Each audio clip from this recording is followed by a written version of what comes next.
Hello guys, morning.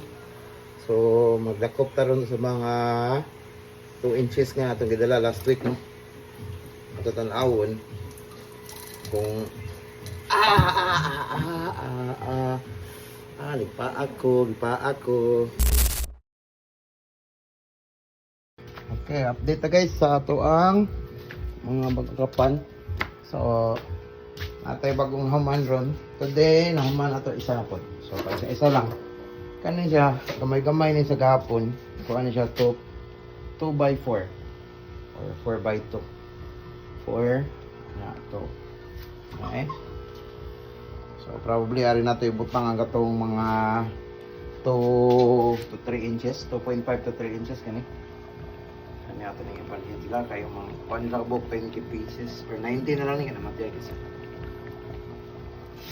Okay. Larga. Early morning. Good morning mga ka-churches. So sayuta, no? Sayuta og transfer na to ang mga wala siya previously 2 inches. So ato sila i-transfer. Madali sila. Ato lang ibalhin diri sa atong bagong apan. So nagkuha naman ni mga 3 days sa kuan pan. Medyo kuha na ng chlorine ani. Okay na na siya. Let's go! Hello guys, morning. So magdakop taron sa mga 2 inches nga atong gidala last week, no. Ato tan-awon kung lipa ako. 3 inches na ni sila. Pag abutan na nila diri, mga 2 inches na sila, no. 20 na sila kabuok.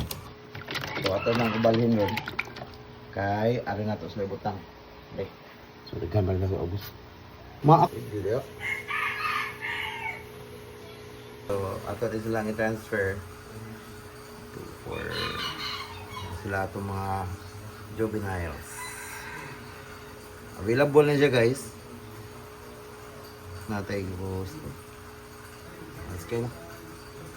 So nata sa Argao, Cebu. Ano yung mga dagko, mga 3 inches, mga 4 or 5 kabuok. So ato na silang ilain siguro. Let's see.